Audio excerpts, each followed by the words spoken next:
Alright, I want to talk about a Craigslist scam. This is kind of a public service announcement.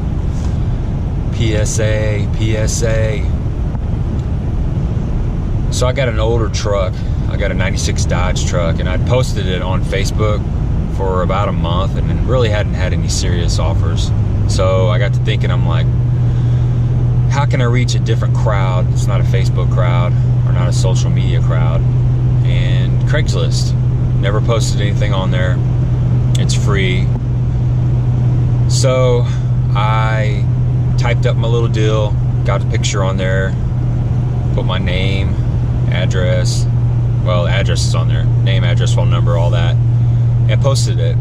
So about an hour later, I got a text on my phone that said, my mother Miranda is very interested in your truck.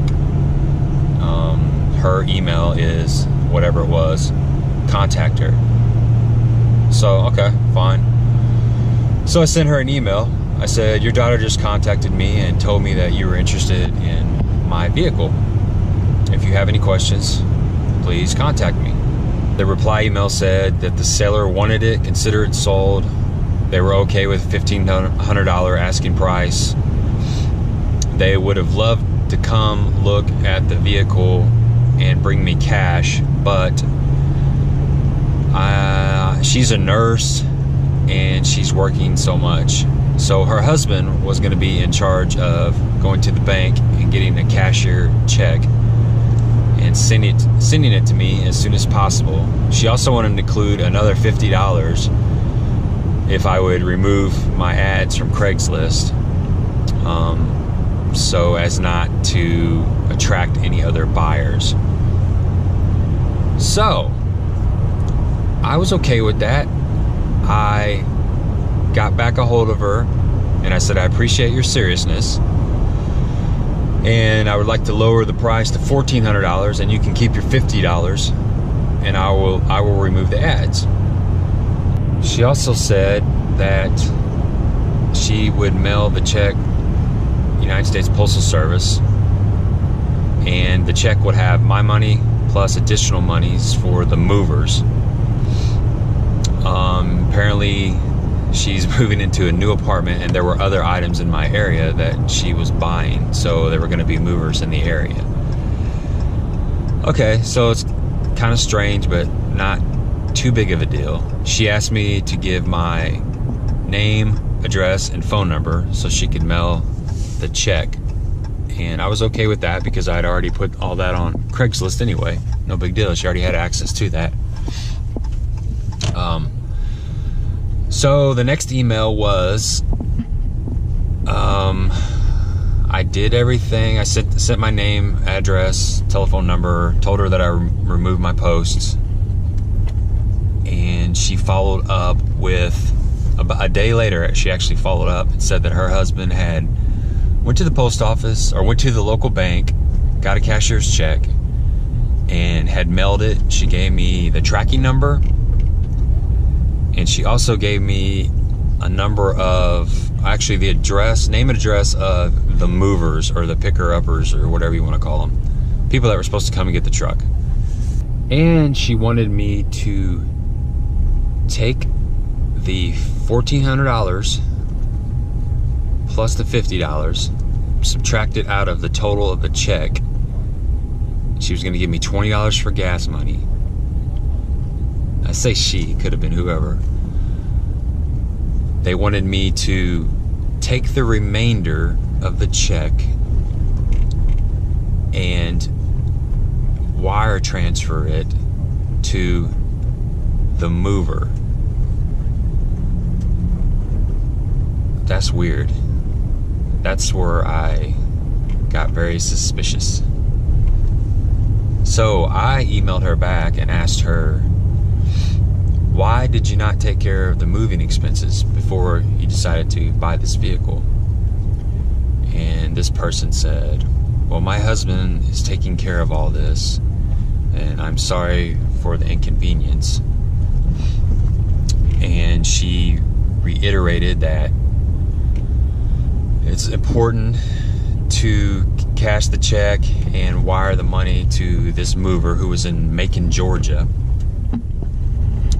So I asked her, I said, well, so what city is your new apartment in? And what is the cell phone number that I can contact you with at? Because I'd like to discuss this with you. Well, so she sent another email back that had the same mover and talked about the timeliness of it. And I forgot to add, she also ended several of her emails with "God bless," and she used words like "honest" and "I hope I can trust you with my money." So she was baiting me, you know, using psychological terms,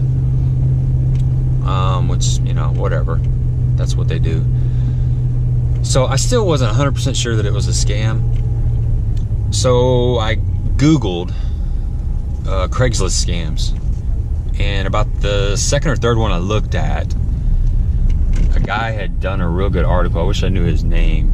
I'd give him a shout out. But he basically had went through the same thing. And it had a lot of the same. He took screenshots of his emails. So there was a lot of the same catchphrases and stuff in there. He said, you know, the first thing they'll do is ask you to remove your posts, your ads, because they're just randomly going through Craigslist and looking for likely candidates. And by removing your post, it keeps them from contacting you twice and, you know, looking even more dumb than they already did. So that's the first thing they do. He said there also will be something to do with a mover and a mover's fee. And the article said that the check that they send you is a cashier's check that will actually cash from the bank. If you take it to the bank will actually cash the check. The tracking number is a legitimate tracking number, so they actually had to spend, you know, $5.60 or whatever it is to ship this priority envelope to you. So the scam, this is how the scam works. If you haven't figured this out yet, you'll take, in my instance, I would have took the $1,450 plus the $20, plus they were going to give me $30 for the MoneyGram fee. So let's just say that adds up to $1,500, and let's say the check is, you know, $3,000. So I'll take the $1,500 out in cash that I get, and the remaining $1,500 I'll take to a Walmart or a CVS pharmacy, and I'll wire it a 10-minute money transfer is what they recommended. And they also said that I need to email them back the reference number and the exact amount of the wire transfer. So when they get that money, their end is completed. Once I give them the reference number, they can, I don't know exactly how they do it, but they can get the money. They just have to have the reference number. So what will happen is a couple weeks later, you'll get a little friendly phone call from the bank saying that the check was false, it bounced or whatever on the other end, and you're liable for the $3,000. You have to repay it. Plus there's possible there'll be some kind of, you know, fees on top of that. And, you know, you're gonna have to pay it back. So you're gonna be out all that money, and then if you actually ship the item or they got a hold of the item, you're out the item too. The guy that posted the article also said that he knew it was a scam pretty quickly, but he went ahead and played into it because he was able to get the scammers to send that check via U.S. Postal Service, so he knows at least they were out $5.60 for postage, and that made him feel a little bit better about the deal. You can call the postal inspector or take the check to the bank and let them know what's going on, but they really can't do anything about it because most likely this originated overseas, and it's just really hard to find them and prosecute them. So anyway, after seeing this article, I knew exactly what was going on. Too much of it lined up. At this point, I knew it was a scam. So I was like, well, I'm going to help them out and save them some money. So I emailed them back and said, how about you pay me $500 and I will drive the truck down to your new apartment. I'll bring the check with me, and when I show up with the truck, you can pay me the $1,400 that I'm wanting for my vehicle and the $500 for driving it down there in cash, and I'll give you the check back. That way it's going to save you $1,000 for moving expenses. You know, I'm just trying to help them out, right? Well, that was the last email that I got from them. That's been 5 or 6 or 7 days. I did get the check in the mail. Sure enough, it showed up. And on the envelope, the return center on the envelope it's a non-profit company that's out of business, because I Googled them. They did have a Facebook account that was closed. So when I open the envelope up, here's the check. The sender is a JZ Construction Company out of Fort Worth, Texas. The bank is a Liberty Bank, Richland Hills, Texas. There's the amount, and it looks fairly legitimate. So that's the scam. If I would have cashed that check, got my money out, wired the money to the fraudulent mover, I would have been out $29.50 eventually. So I'm gonna save this check and give it to my supervisor at work for Christmas.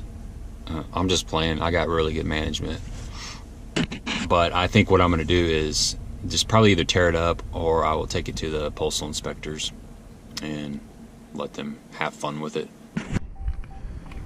So you just want to be real careful when you're posting on any kind of social media, because there's people that are just waiting to take advantage of you. And I'm sure that they get enough money coming in to make the effort worthwhile.